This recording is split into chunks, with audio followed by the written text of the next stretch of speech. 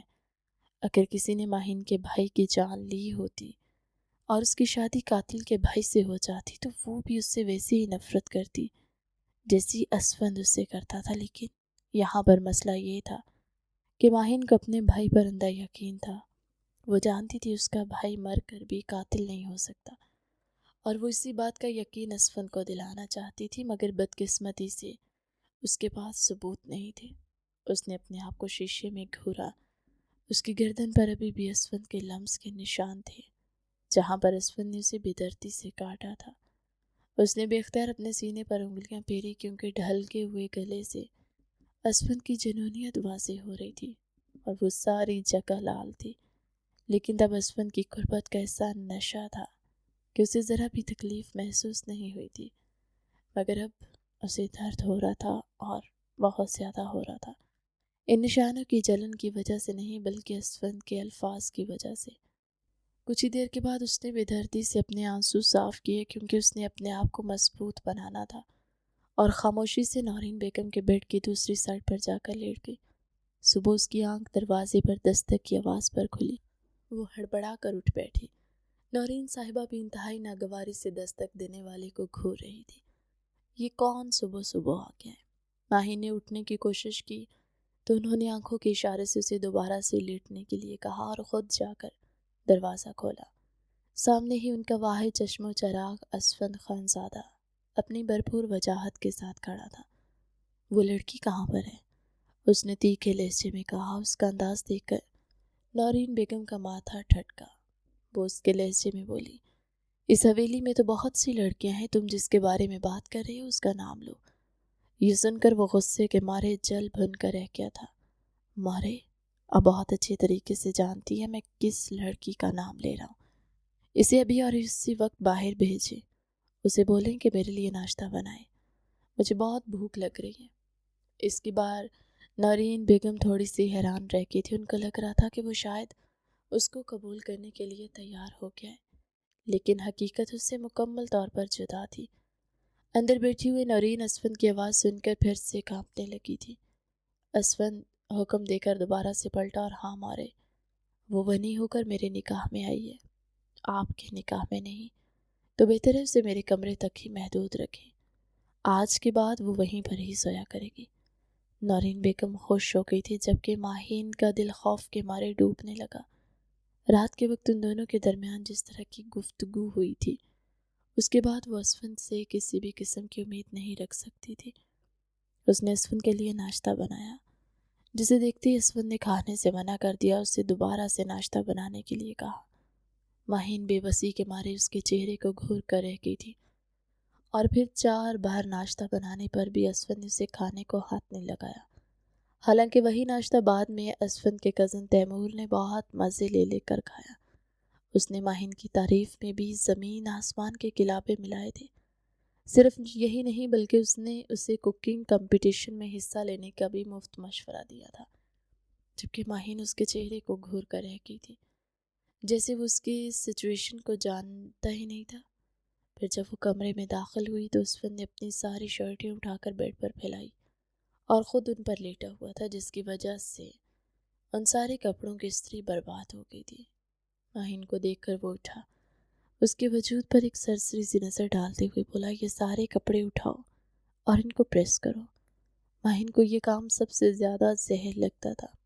جب وہ اپنی حویلی میں تھی وہ اس کام سے جی چراتی تھی، لیکن فی الوقت وہ انکار کرنے کی پوزیشن میں نہیں تھی، کیونکہ کام کا حکم دینے والا سردار تھا اور اس کا شوہر. میں نے کل ہی تو ان سب کو اس طرح کیا تھا، اس نے منمناتے ہوئے لہجے میں کہا. تو اسفند مضبوط قدم اٹھاتا ہوا دوبارہ اس کے نزدیک جا کر کھڑا ہوا. ماہین ڈر کے پیچھے ہٹی اور دیوار کے ساتھ لگ گئی تھی. اسفند اس کی تیز سانسیں اپنے سینے پر محسوس کر رہا تھا، لیکن اپنے آپ کو وہ کافی زیادہ مضبوط ظاہر کر رہا تھا. یہ کپڑے تمہیں پریس شدہ نظر آ رہے؟ وہ اس کے سینے پر انگلی رکھ کر بولا. ماہین نے بے ساختہ تھوک نکلا تھا. اسفند کی انگلی حرکت کرتے ہوئے نیچے کی طرف جانے لگی اور پھر اس کی دھڑکنوں کے اوپر گھومنے لگی تھی، جبکہ ماہین کے گال ضبط کے مارے لال ہو رہے تھے. اسفند نے بھی جیسے دل ہی دل میں وعدہ کر لیا تھا کہ وہ ہر حال میں اس کے صبر کا پیمانہ لبریز کر کے ہی دم لے گا. ماہین نے سائڈ پر کھسکنے کی کوشش کی تو اسفند نے اگلی ہی پل اس کی دھڑکنوں کو مضبوطی سے اپنے ہاتھوں میں لے کر دبایا. ماہین نے بے اختیار اپنی آنکھیں بند کر لی. جب اس نے دوبارہ آنکھیں کھولی تو وہ کمرے میں کہیں پر بھی موجود نہیں تھا. ایک بار پھر سے اس کے وجود کو بے چین کر کے وہ وہاں سے جا چکا تھا، جبکہ وہ دل ہی دل میں اس کو کوسنے لگی تھی. بڑی مشکل سے اس نے اسفند کے کپڑے پریس کیے تھے. ابھی وہ تھوڑی دیر کے لیے ستانے کے لیے لیٹی کہ اسفند نے ایک نیا حکم جاری کر دیا، آ کر میرا سر دباؤ. یہ سن کر ماہین کی زبان دوبارہ سے پھسلی تھی. سر کی جگہ گلا دبا دوں کیا؟ اسفند نے پلٹ کر اسے خونخوار نظروں سے دیکھا تو ماہین مکمل طور پر معصوم بن گئی تھی. گلا تو میں تمہارے بھائی کا دباؤں گا جب وہ میرے ہاتھ لگے گا. وہ اپنے لبوں پر دل جلانے والی مسکراہٹ سجاتے ہوئے بولا. تو ماہین کا دل بری طرح سے ٹوٹ گیا. ایسا کبھی نہیں ہوگا. اس بار اس کے لب ہولے سے پھر سے ہلے، کیونکہ وہ یہ گستاخی دوبارہ سے کر کے اپنی جان کو خطرے میں نہیں ڈالنا چاہتی تھی. وہ خاموشی سے اسفند کے سرہانے جا کر بیٹھ گئی. ابھی وہ فریش ہوئی تھی. اس کے بالوں سے بھینی بھینی شیمپو کی خوشبو اسفند کے حواسوں پر چھا رہی تھی. کچھ ہی دیر کے بعد وہ سخت لہجے میں بولا، جاؤ یہاں سے. یہ سن کر ماہین نے حیرانگی سے اسے دیکھا. کیا مطلب ہے؟ میں سمجھی نہیں. تمہیں میری ایک بار کہی ہوئی بات سمجھ میں نہیں آ رہی کیا؟ جاؤ یہاں سے. وہ حلق کی بل دھاڑا تو ماہین بوکھلاتے ہوئے باہر کی طرف بھاگی. عجیب انسان ہے یہ، مجھے ان کی ذرا بھی سمجھ نہیں آ رہی. یا اللہ جی، میں کیا کروں؟ وہ بے ساختہ آسمان کی طرف دیکھتے ہوئے بولی، جبکہ اس کے جانے کے بعد اسفند کو اپنے ہوش و حواس میں آنے میں بھی کافی زیادہ ٹائم لگ گیا تھا. وہ لڑکی اس کے دشمن تھی، لیکن اس کے باوجود وہ اس کے دماغ پر چھا رہی تھی. آخر اس میں ایسا کیا تھا کہ وہ چاہ کر بھی اس سے دور نہیں ہو پا رہا تھا؟ اور پھر کل رات ان دونوں کے درمیان جو کچھ بھی ہوا تھا وہ بھی بار بار اس کے دماغ میں کسی فلم کی طرح گھوم رہا تھا۔ ماہین کا نرم سینہ، اس کا خوبصورت تراشا ہوا وجود، یہ سب کچھ اسون کو پاگل کر رہے تھے۔ ایک بار کے لیے اس کا دماغ بھٹک کر ماہین کی بات کے گرد گھومتا تھا، اور وہ سوچنے پر مجبور ہو گیا کہ اگر واقعی میں ماہین کا بھائی اس کے بھائی کا قاتل نہ ہوا تو… یہ خیال آتے اس نے زور سے اپنے ذہن کو جھٹکا اور اپنے آپ کو کوسنے لگا کہ وہ یہ کیا سوچ رہا ہے، جبکہ گاؤں کے شخص نے اس بات کی گواہی بھی دی۔ وہ دوبارہ سے ڈیرے کے لیے نکل گیا تھا۔ ماہین نے بھی خدا کا لاکھ لاکھ شکر ادا کیا کہ اس کی جان بخشی ہو گئی ہے۔ رات کے وقت وہ اپنی ہی دھن میں بالکنی میں کھڑی چاند کو دیکھ رہی تھی۔ اسون کب اس کے پیچھے آ کر کھڑا ہوا اسے اندازہ ہی نہ ہو سکا۔ اسون دلچسپی سے اس کے کھوئے کھوئے سے انداز کو دیکھنے لگا تھا۔ وہ خود میں اس حد تک مگن تھی کہ اسے آس پاس کا کوئی ہوش ہی نہیں تھا۔ اسون ہلکا سا کھنکھارا تو وہ ہوش کی دنیا میں واپس آئی۔ اگلے پل وہ پلٹی تو اس کا سر زور سے اسون کے سینے کے ساتھ جا کر لگا تھا۔ اس کے بال اسون کی شرٹ کے بٹن میں الجھ گئے تھے۔ ایک درد بھری سسکی اس کے لبوں سے نکلی۔ اس نے پیچھے ہونے کی کوشش کی تو بال مزید الجھ گئے۔ کیا کر رہی ہو تم؟ زیادہ درد ہوگا، تم خاموشی سے یہیں پر کھڑی رہو، میں نکال دیتا ہوں بال۔ وہ بہت آہستگی سے اس کے بال اپنے بٹن سے نکھارا تھا، جبکہ ماہین کی سانسیں اس کی قربت میں تیز ہونے لگی۔ اسون نے جب اس کو خود سے دور کیا تو وہ خمار بھری نظروں سے اسون کے چہرے کو دیکھنے لگی۔ اس کی نظروں سے صاف واضح ہو رہا تھا کہ وہ اس کی قربت کی طلبگار ہے۔ اسون نے بغیر سوچے سمجھے اس کے ہونٹوں کو اپنی دسترس میں لے لیا۔ اس بار ماہین نے خود کو اس سے دور نہیں کیا، بلکہ اس نے اپنے ہاتھ بہت نرمی سے اسون کے سینے پر رکھے ہوئے تھے اور اس کی شرٹ سے باہر جھانکتے ہوئے بالوں پر انگلیاں چلانے لگی۔ وہ خود بھی اس دوری کے کھیل سے بہت زیادہ عاجز آ چکی تھی، اور سب سے بڑھ کر یہ کہ جب سے اسون نے اس کے ساتھ نزدیکی قائم کی تھی تب سے اس کے جذبات بھی بھڑک اٹھے، اور ہر پل ہی اس کا دل چاہتا تھا کہ وہ کسی طرح سے اس دشمن جاں کی قربت کو حاصل کر لے، جبکہ اسون کے دماغ میں ایسا کچھ نہیں تھا۔ اس کے سامنے یہ بات واضح تھی کہ وہ اس کے دشمن کی بہن ہے۔ اسون نے اس بار اپنا چہرہ جھکایا اور اس کے سینے پر اپنے ہونٹ رکھے۔ ماہین نے پیچھے کی طرف ہونے کی کوشش کی، وہ مشکل گرتے گرتے بچی۔ فی الحال اس کو سہارے کی ضرورت تھی، کیونکہ اپنی ٹانگوں پر کھڑے رہنا اس کے لیے بہت مشکل ہو رہا تھا۔ اوپر سے اسون کی بڑھتی ہوئی جسارتیں اوپر سے اس کے سینے کو چوم رہا تھا اور اس کا ہلکا ہلکا کاٹ رہا تھا۔ اسون، یہاں پر کوئی دیکھ لے گا، اس نے لرزتے ہوئے لہجے میں کہا تو اسون نے اپنا چہرہ اٹھا کر اسے دل فریب نظروں سے دیکھا اور اسے اگلے ہی پل اپنی باہوں میں اٹھا کر کمرے کی طرف بڑھ گیا تھا۔ اس نے بہت آہستگی کے ساتھ ماہین کو بستر کے اوپر لٹایا اور خود اس کے اوپر چھا گیا تھا۔ ماہین اب کی بار اس کی آنکھوں میں جھانک رہی تھی اور اس کے ساتھ ساتھ وہ اس کے سینے پر انگلیاں چلا رہی تھی۔ ابھی بھی شرم اس کے وجود پر حاوی ہو رہی تھی، لیکن نارین بیگم کی کہی ہوئی باتیں اسے ہمت دے رہی تھی۔ انہوں نے ہی ماہین کو سمجھایا تھا کہ وہ اسون کو اگر تم نے قریب کر لیا تو وہ زیادہ عرصے تک تم سے ناراض نہیں رہ پائے گا۔ ماہین کو لگ رہا تھا کہ وہ اس سے نفرت کرتا ہے، جبکہ نارین بیگم کا کہنا تھا کہ وہ اس سے نفرت کر ہی نہیں سکتا، وہ بس ناراض ہے اور کچھ بھی نہیں۔ ماہین نے اپنے بھائی کے سلسلے میں کبھی بھی نارین بیگم سے بات نہیں کی تھی، کیونکہ وہ جانتی تھی وہ اپنے مرے ہوئے بیٹے کو یاد کر کے ان کو تکلیف پہنچے گی، اس لیے اس نے اپنے بھائی کی بے گناہی کا ذکر بھی صرف اور صرف اسون کے سامنے ہی کیا تھا۔ آج اس کا پکا ارادہ تھا کہ وہ اسون سے اپنے بھائی کی کوئی بھی بات نہیں کرے گی، تاکہ اس دن کی طرح چیزیں برباد نہ ہو جائے۔ کیا تم اس کے لیے تیار ہو؟ اس کی آنکھوں کو چومتے ہوئے بولا تو ماہین نے پوری ہمت کرتے ہوئے ہاں میں گردن ہلا دی۔ اسون کے لب مسکراہٹ میں ڈھل گئے تھے۔ زندگی میں وہ پہلی بار اس طرح سے مسکراتی ہوئی دیکھ رہی تھی، ورنہ تو اس نے اس ظالم کو ہمیشہ چہرے پر صرف اور صرف غصہ سجائے دیکھا تھا۔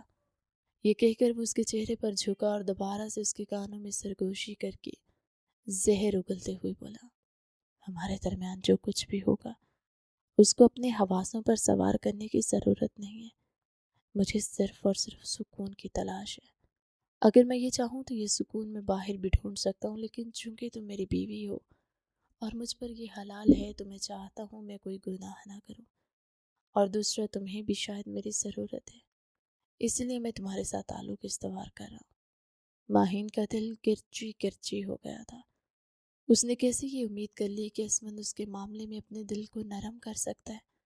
اس نے بے اختیار تکلیف کے مارے اپنی آنکھیں بند کی تو اسفند نے اسے سرد نظروں سے دیکھا، اور اگلے ہی پل وہ اس کی شرٹ کو اس کے وجود سے الگ کر چکا تھا اور اس کی دھڑکنوں کو اپنے منہ میں لے چکا تھا، لیکن اس بار اس کا لمس ماہین کے وجود میں آگ لگانے کی بجائے اس کو ڈسٹرب کر رہا تھا، اور اس کی وجہ اسفند کے سخت الفاظ تھے۔ وہ اس کے سینے سے پھسلتا ہوا نیچے کی طرف گیا، اور جیسے ہی وہ اس کی ٹانگوں والے حصے پر پہنچا، ماہین نے فوراً سے اس کی گردن کو تھاما اور نفی میں گردن ہلانے لگی، لیکن اسفند آج اس کے سننے کے موڈ میں نہیں تھا، جبکہ ماہین کی آنکھوں سے مسلسل آنسو بہ رہے تھے۔ وہ چاہتی تھی کہ وقت یہیں پر رک جائے۔ اس کے دل میں اسفند کے لیے جو محبت کا سمندر ٹھاٹھے مارا تھا، وہ اسفند کے الفاظ پر مکمل طور پر بنجر ہو گیا۔ آخر وہ کیسے کسی ایسے شخص سے محبت کر سکتی تھی؟ وہ خود سے سوال کر رہی تھی۔ اس سے پہلے وہ شخص اس کے وجود پر مسلط ہوتا، اسفند کا موبائل بجنے لگا۔ اسے ڈیرے سے کال آئی تھی، کسی نے کھیتوں میں آگ لگا دی، اور الزام دوبارہ سے ماہین کے بھائی کی طرف گیا تھا۔ جاتے جاتے اس نے ماہین کو دھمکی دی، اگر اس بار تمہارا بھائی مجھے مل گیا تو اسے جان سے مار دوں گا، اور تمہیں اس کے جنازے پر بھی جانے کی اجازت نہیں دوں گا۔ یہ الفاظ ادا کر کے وہ وہاں سے نکلا تھا، اور ماہین دوبارہ سے پھوٹ پھوٹ کر رونے لگی تھی۔ اس رات وہ بہت زیادہ روئی تھی، اور اس کے ساتھ ہی اس نے اپنے بکھرے ہوئے دل کو بھی سمجھا لیا تھا کہ دوبارہ کبھی بھی وہ اسفند سے کسی بھی قسم کی اچھائی کی امید نہیں رکھے گی۔ اگلے کچھ دن بہت ہی تیزی کے ساتھ گزرے۔ اسفند حویلی واپس نہیں آیا تھا۔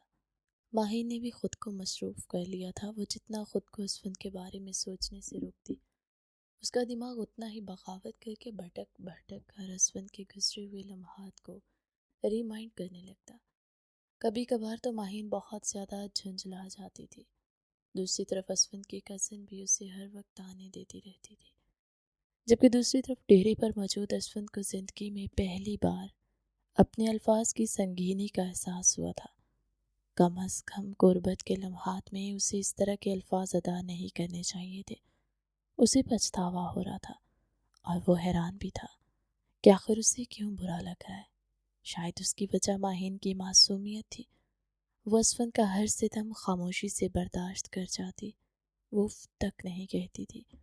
اسفند کو بہت اچھے طریقے سے یاد تھا جب وہ شروع میں حویلی میں آئی تھی، تب اسفند کو دیکھ کر وہ خوف سے لرزنے لگی تھی، اور جس دن اسفند نے اسے کمرے میں بند کیا تھا، اس کے بعد سے اس نے اسفند کا سامنا ہی نہیں کیا، اور ابھی اسے جو ہمت ملی تھی وہ نورین بیگم کی وجہ سے تھی، اور وہ جانتا تھا کہ اس کی اماں جان ہی ماہین کو اس کے پاس بھیجتی ہیں تاکہ وہ اس کے دل میں گھر کر سکے۔ نورین بیگم نے خود بھی اسفند کو کہا تھا کہ وہ لڑکی جس سے بھی تمہاری زندگی میں آئی ہے، حقیقت یہی ہے کہ وہ تمہاری بیوی ہے، اور وہ تمہیں اور اس حویلی کو وارث دے گی۔ اس حقیقت کو جتنا جلدی ہو سکے قبول کر لو۔ وہ بیٹھا انہی چیزوں کے بارے میں سوچ رہا تھا کہ کمرے کے دروازے پر دستک ہوئی۔ اس نے سر اٹھایا تو سامنے اس کا وفادار ملازم شیر خان کھڑا تھا۔ اس نے اپنا سر منہ دبائے انداز میں جھکایا ہوا تھا۔ اسے دیکھ کر اسفند کے لب مسکراہٹ میں ڈھل گیا۔ او شیر خان، کیا خبر لے کر آئے ہو؟ شیر خان چند لمحے خاموش رہا، اس کے چہرے کو دیکھنے لگا، اور پھر ٹھہرے ہوئے لہجے میں بولا، وہ خان جی، ہم لوگوں کی ایک بہت بڑی غلط فہمی ہو گئی تھی۔ یہ کہہ کر وہ رکا اور اپنی بات کو دوبارہ سے آگے بڑھانے لگا۔ تو رسم خان بے گناہ ہے، اس نے آپ کے بھائی کو جان سے نہیں مارا۔ آپ کے بھائی کی جان لینے والا وجاہت خان ہے۔ کل اس نے پی رکھی تھی، تبھی اس نے یہ بات بتائی ہے۔ یہ سننے کی دیر تھی کہ اسفند غصے سے اپنی جگہ پر اٹھ کھڑا ہوا۔ تمہیں اندازہ بھی ہے تم کیا کہہ رہے ہو شیر خان؟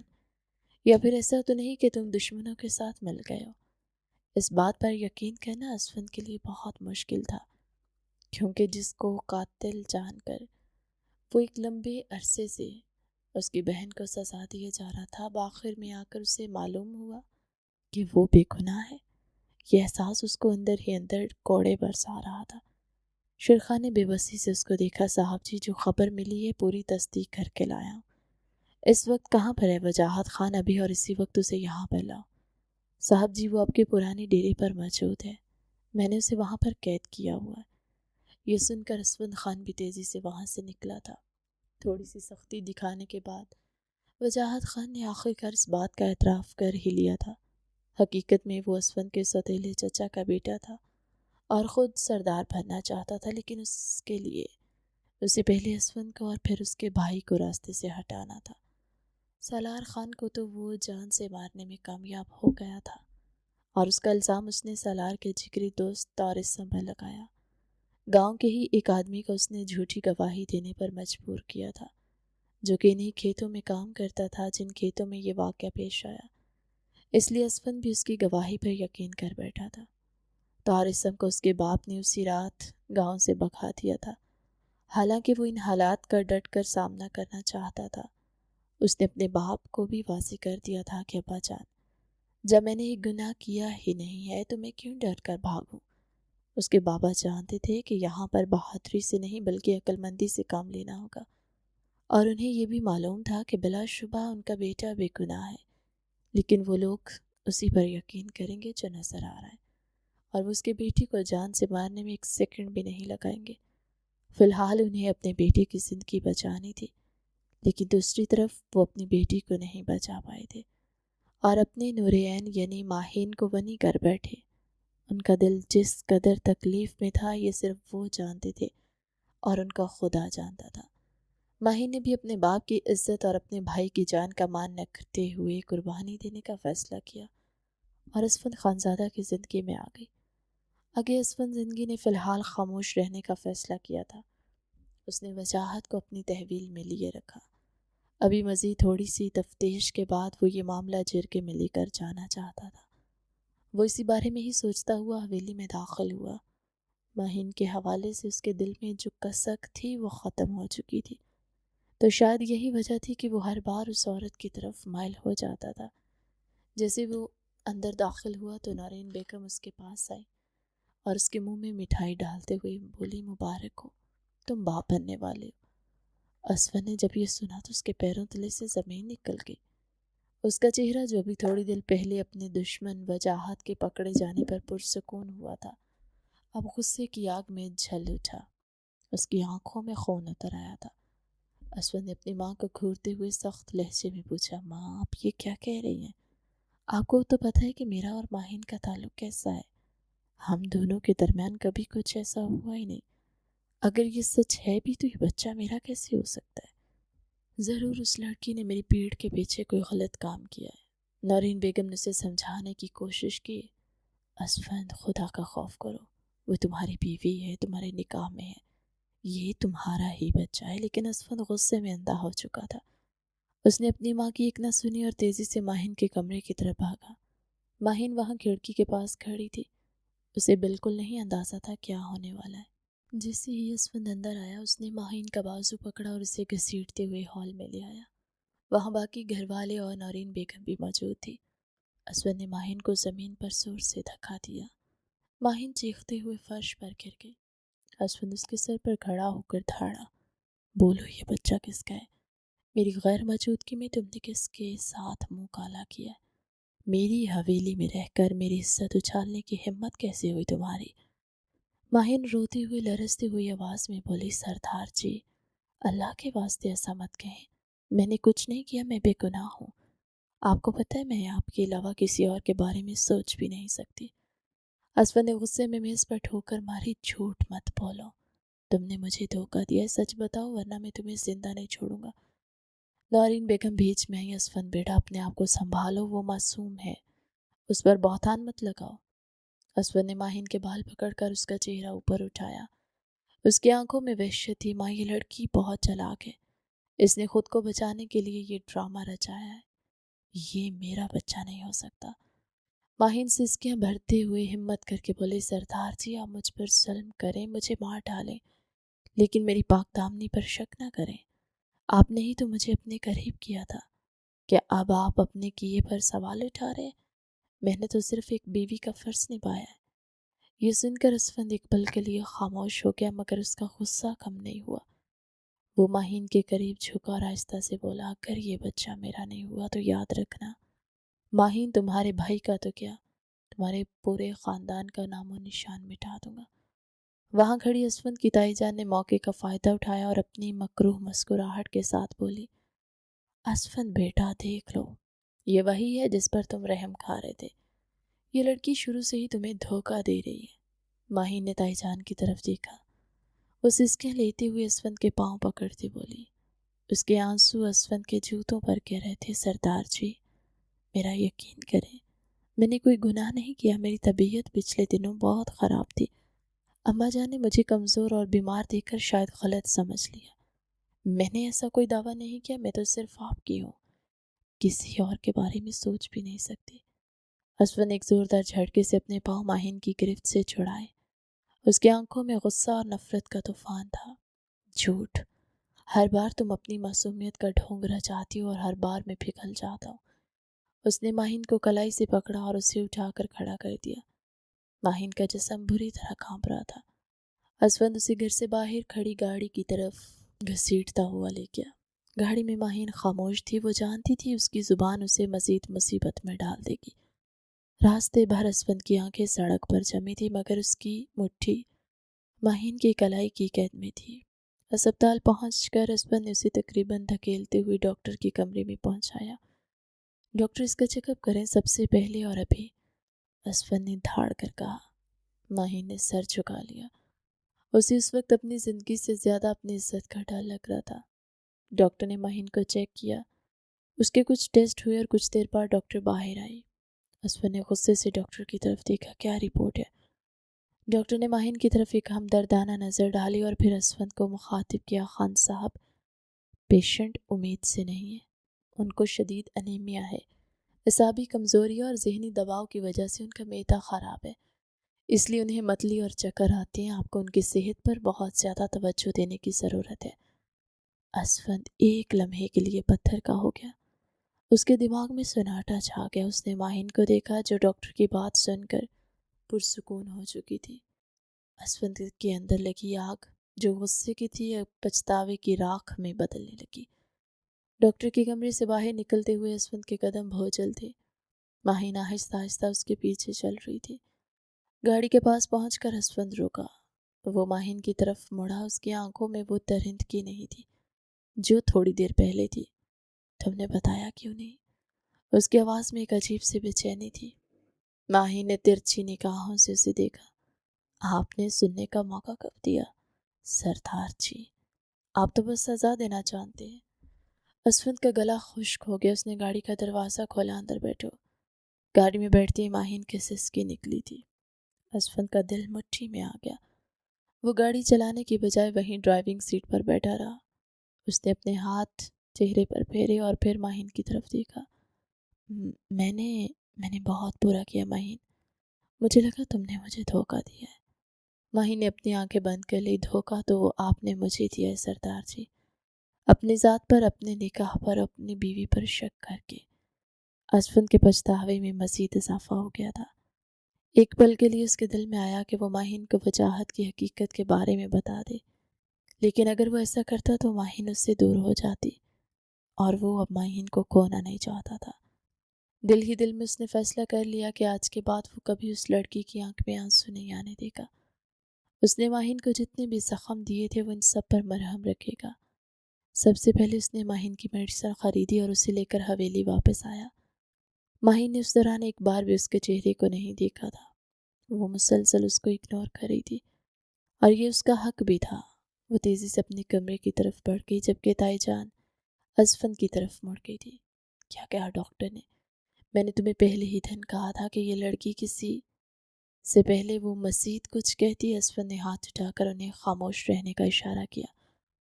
خبردار جو آپ نے میری بیوی کے کردار پر انگلی اٹھانے کی کوشش کی، ورنہ مجھ سے برا کوئی نہیں ہوگا۔ وہ پاک دامن ہے، بس اس کی طبیعت خراب تھی۔ یہ الفاظ ادا کرتے اسفند کو جس قدر شرمندگی ہو رہی تھی یہ صرف وہ جانتا تھا اور اس کا رب جانتا تھا۔ اس نے پلٹ کر نورین بیگم کو دیکھا، لیکن وہ بھی اس کو ناپسندیدہ نظروں سے دیکھ کر اپنے کمرے کی طرف بڑھ گئی تھی۔ وہ جانتا تھا کہ اس نے سب لوگوں کو ہی دکھ پہنچایا ہے۔ باقی کا سارا وقت اس نے ڈھیرے پر گزارا۔ رات کو جب وہ کمرے میں گیا تو وہ کمرے میں ہی موجود تھی۔ اسے اسفند کے آنے سے پہلے سونے کی اجازت نہیں تھی، اس لیے بیڈ گراؤنڈ کے ساتھ ٹیک لگا کر بیٹھی وہ نیند کی وجہ سے بار بار جھولے لے رہی تھی۔ اسفند کو دیکھ کر اس نے فوراً سے اپنی گردن جھکا لی۔ آنسو اس کی آنکھوں سے ٹوٹ کر دوبارہ سے اس کے گالوں پر بہنے لگے تھے۔ اسفند نے اس کے قریب جا کر اس کے آنسوؤں کو محبت سے چوما اور اس کے چہرے کو اپنے ہاتھوں کے پیالے میں لیتے ہوئے بولا، میں جانتا ہوں کہ میں نے جو کیا ہے اس کے لیے مجھے معاف کرنا تمہارے لیے مشکل ہے۔ میں نے تمہارا دل بہت دکھایا ہے، مجھے ایسا نہیں کرنا چاہیے تھا، مگر میں تم سے وعدہ کرتا ہوں دوبارہ تمہیں اس چیز کا موقع نہیں دوں گا۔ ماہی نے بے بسی کے مارے اس کے چہرے کو دیکھا اور ٹوٹے ہوئے لہجے میں بولی، میں آپ پر کیسے یقین کروں؟ آپ ہمیشہ مجھ سے وعدہ کرتے اور ہمیشہ میری روح کو زخمی کرتے ہیں۔ میرے لیے آپ پر اعتبار کرنا اب شاید ناممکن ہے، اور میں جانتی ہوں کہ اس سے آپ کو فرق نہیں پڑتا۔ بقول آپ کے میں تو ونی میں آئی ہوں، ایک عورت ہوں جس کا مقصد آپ کے دل کو بہلانا ہے۔ آپ جب چاہیں میرے وجود کو اپنا لیں اور جب چاہیں دور دھکیل دیں، میرے پاس تو انکار اور احتجاج کا بھی حق نہیں۔ یہ سن کر اسفند نے بے ساختہ پہلو بدلا۔ یہ سب الفاظ اس کے اپنے تھے جو اس نے ماہین کے لیے ادا کیے تھے، لیکن اب یہی الفاظ اسے کاٹ کھانے کو دوڑے تھے۔ آج کے بعد تم بنی میں آئی ہوئی عورت نہیں، تم صرف اور صرف میری بیوی ہو۔ یہ کہہ کر اس نے ماہین کو زور سے اپنے سینے سے لگا لیا تھا، جبکہ ماہین نے کسی قسم کا کوئی رد عمل نہیں دیا۔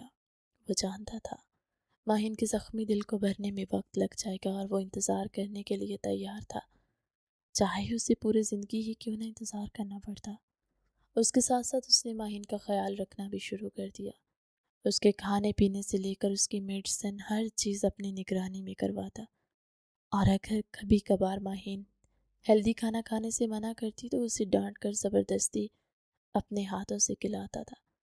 وہ پہلے کی طرح اسے سختی سے بات نہیں کرتا تھا، بلکہ بہت ہی محبت کے ساتھ اس سے پیش آتا، اور بیچ بیچ میں ہلکی پھلکی گستاخیاں کر کے اس کو بوکھلانے پر مجبور کر دیتا تھا۔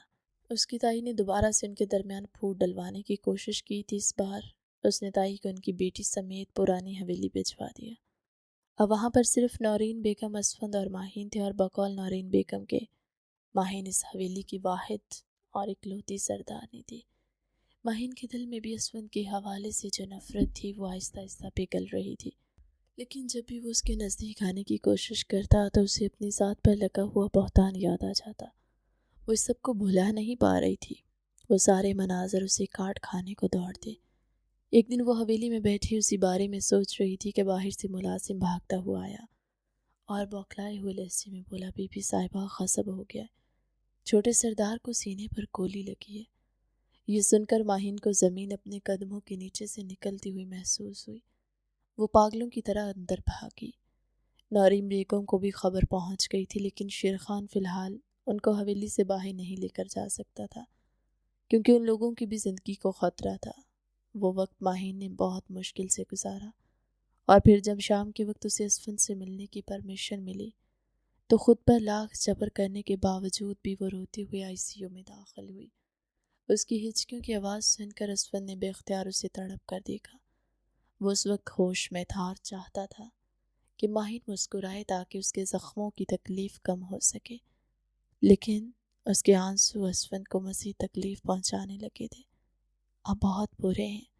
وہ اپنا چہرہ اس کے بھیڑ کے ساتھ ٹکا کر چھوٹے بچوں کی طرح پھوٹ پھوٹ کر رونے لگی۔ میں آپ کو کبھی بھی معاف نہیں کروں گی، آپ ہمیشہ مجھے تکلیف پہنچاتے ہیں۔ اسفند نے اپنی کمزور اور زخمی حالت کے باوجود ماہین کا ہاتھ اپنے ہاتھ میں لیا۔ اس کی آنکھوں میں تکلیف تھی، لیکن ماہین کے آنسو اسے کرب میں مبتلا کر رہے تھے۔ وہ تھوڑی دیر خاموش رہا، جیسے الفاظ کو ترتیب دے رہا ہو۔ پھر اس نے اپنی بھاری آواز میں اسے پکارا، ماہین میری طرف دیکھو۔ ماہین نے سوجی ہوئی آنکھوں سے اسے دیکھا۔ اسفند نے اس کے ہاتھوں کو آہستہ سے دبایا۔ میں جانتا ہوں میں نے تمہیں کبھی خوشی نہیں دی، ہمیشہ دکھ دیا، لیکن آج جب میں موت کے دہانے پر تھا تو مجھے صرف ایک ہی خیال تھا کہ میں نے تم سے جو وعدہ کیا اسے پورا کرنے کا موقع شاید مجھے نہ ملے۔ ماہین مجھے معاف مت کرو، مجھے یہ حق بھی نہیں ہے کہ میں تم سے معافی مانگوں، لیکن کم از کم مجھے جینے کا موقع تو دو تاکہ میں تمہارے آنسوؤں کو مسکراہٹ میں بدل سکوں۔ ماہی نے نفی میں گردن ہلائی۔ آپ کو پتہ ہے آپ کتنے خطرناک راستے پر ہیں؟ آپ کو میری فکر نہیں تو کم از کم اپنی زندگی کا تو خیال کریں۔ اگر آپ کو کچھ ہو جاتا تو میں کس کے سہارے جیتی؟ اسون نے ایک بار پھر سے اس کے چہرے کو اپنے ہاتھوں میں لیا اور انگوٹھے سے اس کے آنسو پونچھے۔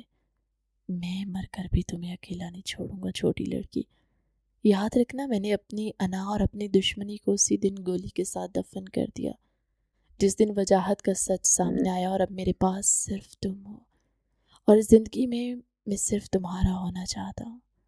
ماہی نے بے اختیار اس کے زخمی کندھے کے پاس اپنا سر رکھ دیا۔ اس کی دل کی دھڑکنیں اسون کو محسوس ہو رہی تھی۔ اسون اس کے بالوں میں اپنی انگلیاں پھیرتے ہوئے آہستہ سے کہا، خاموش ہو جاؤ ماہین، اب رونا بند کرو کیونکہ تمہارے یہ آنسو میری ہمت توڑ رہے ہیں۔ اس نے ماہین کے ماتھے کو اپنے لبوں سے چھو لیا۔ ماہین کی ہچکیاں آہستہ آہستہ تھم گئی۔ وہ جانتی تھی کہ اسون کا یہ روپ ہی اس کے سارے زخموں کا مداوا ہے۔ اسون نے مسکرا کر اسے دیکھا۔ دیکھا، میں نے کہا تھا نا، تم جاؤ گی میری مرضی سے اور اب تم میرے دل سے کبھی نہیں جا پاؤ گی۔ ماہین نے شرمندگی اور محبت کی ملی جلی نظروں سے اسے دیکھا۔ اس رات آئی سی یو کی خاموشی میں ان دونوں کے درمیان کے فاصلے ہمیشہ کے لیے مٹ گئے۔ اسون کے زخم تو وقت کے ساتھ بھر جانے تھے، لیکن ان کے رشتے میں جو اعتماد اور محبت کی بنیاد پڑ چکی تھی وہ کسی شک و شبہ کی محتاج نہیں تھی۔ اگلی صبح جب اسون کی آنکھ کھلی تو ماہین اس کے کندھے پر سر رکھے سوئی ہوئی تھی۔ اسے شدید تکلیف کا احساس ہوا جسے اس نے برداشت کر لیا تھا۔ اس نے ہلنے کی کوشش کی تو اس کے ساتھ ہی ماہین کی آنکھ کھل گئی۔ اب اسے شدت سے اپنی غلطی کا احساس ہوا۔ اوہ شٹ! اس نے بے ساختہ اپنے ماتھے پر ہاتھ مارا۔ آپ کو تکلیف تو نہیں ہو رہی؟ وہ فکر مندانہ انداز میں بولی تو اسون نے مسکراتے ہوئے نفی میں گردن ہلا دی۔ میری فکر مت کرو، اب تم گھر پر جاؤ اور آرام کرو۔ رات سے تم یہاں پر ہو اور دیکھو تو نیند پوری نہ ہونے کی وجہ سے تمہاری آنکھیں بھی سوجی ہوئی ہیں اور تمہارا یہ روپ مجھے مزید بے بس محسوس کروا رہا ہے۔ وہ اسے معنی خیز انداز میں دیکھتے ہوئے بولا تو ماہین نے بے اختیار اسے نظریں چرائی تھی۔ مجھے صرف ایک بار تھوڑا سا سنبھلنے دو اور پھر اس کے بعد تم دیکھو پیاری لڑکی، میں تو اس وقت کا انتظار کر رہا ہوں جب تم پورا دن مجھے دیکھ کر اسی طرح سے ہی شرمایا کرو گی۔ اب کی بار ماہین نے اسے خفگی سے گھورا تھا۔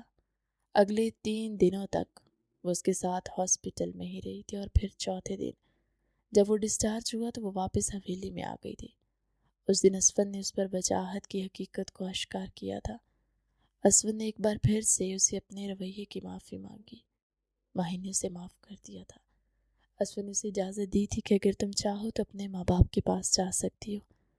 یہ سن کر ماہی نے سنجیدگی سے جواب دیا، جب تک آپ مکمل طور پر صحت یاب نہیں ہوتے تب تک میں نہیں جاؤں گی، یہیں آپ کا خیال رکھوں گی۔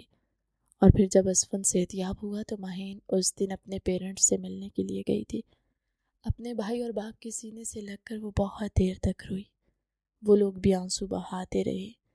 اس کے بابا نے اسے اجازت دی تھی کہ اگر تم چاہو تو اسون کے ساتھ تعلق ختم کر سکتی ہو، لیکن یہ ماہین کے لیے مشکل تھا کیونکہ اس نے اب اپنے مستقبل کو اسون کے ساتھ چھوڑ دیا تھا۔